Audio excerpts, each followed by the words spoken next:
Man, it's been I think it's been like maybe 5 or 6 months we spoke last. You defended your title. Now, before we get into all the title talk and stuff like that, like I was looking at your Instagram and I noticed that you got a sponsorship, man. It seems like it's probably the biggest sponsorship ever, especially for you since you're into the bikes and stuff like that. Ducati, man, how did that happen? Yeah, man. It was just talking talking about bikes, and I posted up about bikes, and I got a Ducati on my own.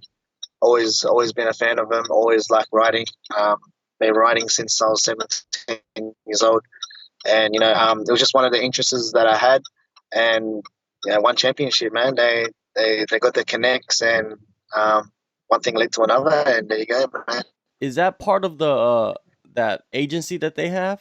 Because a lot of people One elite. are signed to that, or they're signing to that as as the time passes by. Now I've noticed, and is that the connection? Yeah, definitely, man. So yeah, one elite agency. They started off the agency, man, and it's based more on like bringing bringing in brands, we can connect to and what we can use for the future, Yeah, it seems like a lot of people are always wondering, like, yeah, one championship. It doesn't look like they have any sponsors, but man, when they're bringing in Ducati for yourself, that's pretty big. It's big, man. It's big. But there's even bigger news, but this is yet to come, man. It's yet to come. Oh, for real? For yourself or for the promotion you're talking about? I'd say just in general for athletes, from what I've heard and what I know through the sponsorships that are coming through and all that. It's all big, man. It's things that I wouldn't say that I would know of, but yeah, but it's all these new sponsorships coming through. It's pretty crazy for us fighters. Yeah, definitely, man. Because you don't really see that happening too much. It's basically like getting sponsored by BMW if you had a car sponsorship or something like that. So, Yeah, uh, yeah, definitely. it's huge. For someone like me, I haven't really got like a major sponsor other than the guys who support me, right? And when one championship came through with this, I was overwhelmed, and yeah, I was happy. I was happy. So very grateful, and I thank the One Elite Agency for that, man. Yeah, man, that one elite agency, man. If they're doing that, they're doing good things for everybody. Now, earlier this year, you went to Hard Knocks to start another training camp for a fight, but the fight never materialized. Explain that situation. Was that for at the start of the year? Yeah, at the start, no, at the end of the year. Oh, Entity, yes, yeah, yeah. So just a recent one. Look, I don't really go overseas to start camp unless I get somewhat of a solid confirmation that I'll be fighting on that exact card or a exact date. So I did get a confirmation via email. I did get confirmation of opponent, but the stars didn't align. It fell through, and I went over there. I done a camp. I got better, and I come back. I'm just maintaining training, not to my full potential. Just keeping it simple, keeping it nice and sweet until I go overseas again, and stepping it right back up. During those weeks at Hard Knocks in Southern Florida, what did you focus on? Because eventually you found out that you didn't have a fight coming up, so things must have changed. So what did you work with anybody in particular? Focus more on something? Yeah, no, I was just basically focusing to be a better athlete um, in all areas. I mean, I know I have the somewhat of the skills to compete at the highest level. It was just a matter of putting everything together and working with these coaches over here, man. It's such a blessing, you're right. And yeah, with all the athletes there, they're all preparing for the end of year fights, and it's just a blessing to be part of their journey as well. Oh, so you're a part of a lot of other fighters' camps while you were there? Yeah, definitely. Yeah, 100%. Like who exactly like were you working with? Helping Uh, out. so, so there was Adam Borix. He's fighting Darren Caldwell. And there's Nainoa Dung. He's fighting some other Hawaiian guy on the next Bellator card. I helped Teal out. Teal just fought last week. Actually, a few yeah last week you could say. On his second pro fight. And I had guys like Nick Lentz, Chas Skelly, all that guys in my corner helping me get better and better, man. Yeah, those are some unique body types and skill sets that those guys possess, especially like Nick Lance and Chaz Skelly. Man, it's very awkward for someone like you know, because you're used to training with certain types of people in Australia, but going over there, you're used to training with all these different types of fighters and individuals. You know, how much has that helped you? You know what I mean? Like just getting the different looks there. Man, these guys are literally next level, man. I'm so blessed to be a part of their lives, and for them to share their skill set with me. It just helps me prepare. I think more mentally to see what they think, how they think, and how they train and everything like that. And that kind of like the way they train and think, it kind of rubs off on you, and you start to like, train the same way and have the same like they teach you the same abilities and everything like that. So man, it's just been a crazy ride since starting to train at Sanford MMA. Man, it's crazy. You were probably down there for Usman's camp, right? So how was he looking, man? Because he's fighting this weekend, and he's fighting probably the biggest fight of his career against a guy that he really hates. You know what I mean? Like he took his shirt off in the Oh press man, conference. You know. I've seen that actually. I was like, man, that guy was ready to go. He didn't want to rip his shirt at all. Um, like Kamaru, man, he's a beast. He's like one of the leaders in the gym. Him, Gilbert Burns, Robbie Lawler, all those guys. The seniors, the captains, and they're the ones that set the pace, and we have to follow, right? And you got the coaches there in your ear, and talking to you at the same time. So everything like that, it's man, just being in the same room with these guys is crazy, man. Never, it's something I never ever pictured in my whole life, and I'm blessed to have the opportunity to go there and train there, man. I also been seeing like this Sanford MMA. You know, like I know you're part of Hard Knocks, but where did Sanford MMA fit in there? Like I've noticed that with you and Ong La and a couple other fighters. Yeah, so in terms of hard knocks, there's no more hard knocks, man. So our team got sponsored by Sanford Health, which is a huge health company, huge business out of I think Sioux Falls. Mhm. And yeah, so we're now sponsored by them, and we get like top of range medical assistance, and we've got doctors following us around. Um, Everything is on hand. We've got a brand new gym, brand new setup down at in Florida. So man, it's when I go back there, I can't wait to see the new gym. But yeah, it's the name is now called Sanford MMA. There's no more Hard Knocks 365. Oh, really? So everybody in the team is moving over to Sanford MMA. Yeah, so it's not everybody, but the main top tier fighters. But you still got the other top guys that still train there. But yeah, it's not completely. So from what I understand, through Henry explaining it, is um, the Hard Knocks gym is still going to be there. It's going to be called Sanford MMA, but that's going to be the like our training center some days. But it's more for the development team. So they're going to build like a development team, and then the other gym is for the higher tier guys. Okay, so Sanford MMA is like the major league, and Hard Knocks will become like the minor league of creating the next generation. 100%. And All and right. in terms of creating that next generation, it's more like they're still going to be training with the higher tier guys on some days that we do need them, but it kind of gives them like a that little itch. Like you want to step it up to the next level, you got to step it up, right? You want to be with the higher tier guys, you gotta step up your training, and this is all about development. At the end of the day, we're not here just to we're to train, because we all want to make a career out of this, and I think that development team is it's actually pretty awesome. You mentioned doctors are following you around, and you didn't you? I thought I saw something about a surgeon is following you guys around, like a guy that can do I'm pretty surgery sure. at any I'm moment. pretty sure. Dr. Reeves is like an orthopedic surgeon. As he deals more with like knees and ACLs and all that stuff. So he fixed up Robbie Lawler, Luke Rockhold.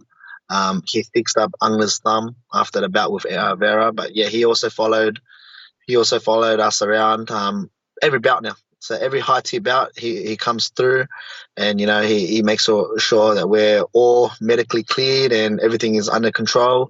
And after so post bout, we always get checked by him. And since working with Dr. Reeves, like I had my knuckle right on my right hand, so my index finger wouldn't close. So I was fighting like this all the time, and every time I'd hit my index finger, I would be in excruciating pain, and it was just basically fluid buildup in my knuckle. And yeah, he's gave me some cortisone shots, and stretched me right up, and now my right fist is like completely closed, and I feel unbelievable. I'm like, oh man, was it that easy? And yeah, it's little things, man, little things that count the most. And we're blessed to have him on our team, and blessed to have him traveling around with us everywhere we go. Yeah, it's like a true professional athlete. You know what I mean? It's not like just you're just a fighter. It's like NFL, EPL. What is it, EPL or whatever? Like one of those And athletes, man. You got everything in your in your resources. Like you have all the resources. also in the new gym, there's like recovery rooms, and he's got his own like. I think it's right next door to like across from like a mini hospital, Mhm. and it's like, man, everything is on hand. Whatever he needs, whatever we need to do, when it comes to recovery and um, post fight, checks, all that is like in that new gym, man, and it's crazy. Like uh, just from what I heard, and I've seen pictures here and there, but I can't wait to go over there and have a look. Man, it's crazy, absolutely next level. Yeah, I saw some pictures too. I've seen somebody upload something about Sanford MMA and like the facility that they have or they're building over there. So it's gonna be in South Florida. That's the new team. Now, on that team, I'm pretty sure it's gonna be Vitor Belfort. Vitor Belfort's been down there. He signed a one championship. They put up a little thing on social media about like who should he fight. And it looks like he's fighting heavyweight, man. How is Vitor looking? Because he looked like a monster on the pads when they uploaded that video. Dude, Vitor is like, I don't know, just I don't know what he was like before, but watching him fight, he's a legend, absolute legend, and to be in the same room as him, and most importantly, um to get tips and advice off him while training. Oh, I'm just like, oh wow, it's definitely next level for me now, man. And yeah, he's a true gentleman, most humble man you'll ever meet. And when you talk to him, you don't want to talk, you just want to listen because you want to take everything in, right? And for his one championship debut, man, I'm super excited, and I'm sure he is as well. Another thing is Ong, there's a lot of like speculation. Looks like his hand, he just got the pins taken out of his hand, so he looks like he should probably be getting back into training. Or does he have to go through rehab or whatever? Yeah, it's definitely rehab now for at least. I personally think at least another 4 weeks or so, 4 or 5 weeks before. I mean, he's already back at training. Um, uh, he can jab, he can hook, he can throw all types of kicks. It's just his right hand he couldn't throw, but it's just so now it's just basically teaching his thumb to move again and strengthening up all the ligaments around it so it doesn't pop out again or anything like that. So, um, dude, the fight happened, and like 3 weeks later, he goes, "Oh, my thumb is still swollen." I'm like, "Oh yeah, I think there's something wrong. I think there's something wrong." But yeah, he just had his pins removed, and he's itching to go, man. He was back in the training room that same day, and he was watching, but he was like studying from there, and he's gonna start stepping it up as of next week. It's just a matter of spending time with family now, because we are off season. But when it comes time after rehab, I think he'll be stepping it up again and making return. I heard by March, April. So So what's the plan for you? Like 2020 is around the corner, a couple weeks away. You look like you've been ready to fight for the last 6 months. Seems like you're very healthy. Or when are you gonna plan on going back to Southern Florida and back into camp? yeah, so I'm hoping I get on this February 28th card in Singapore. Um, and if that does happen, then I'll be going just after New Year's. And I'll be training 7 to 8 weeks there again. and yeah, working with everyone. I'm sure most of the fighters there have early quarter fights, so we'll see what happens, man. I can only keep my fingers crossed and hope for the best, and yeah, just hopefully it comes through, man. So there's no talks right now of like an opponent because it seems like there's no clear cut contender for the featherweight title right now. To be honest with you. Yeah, honestly, I'd say we'd pick off where we left off against Christian. But if he can't get down to my weight division in time, then I would look elsewhere, man. I asked some officials that I wanted Murat Gafarov. We'll do a trilogy. There's some names that are thrown out there. I know Tan Lee's getting having a fight early January, and if he wins his next bout, then he's truly a title contender. Um, I heard that they're trying to look for an opponent for Gary Tonin. They'll probably throw him to me. But we'll see what happens. There's a lot of contenders in that featherweight division, a lot of dark horses as well. So I'll be ready for anyone, regardless. My pledge to myself was to finish um, this whole featherweight division before making any other moves into another division. Yeah, that's you want to be the king, right? The real king, not just like one shot and then you're out.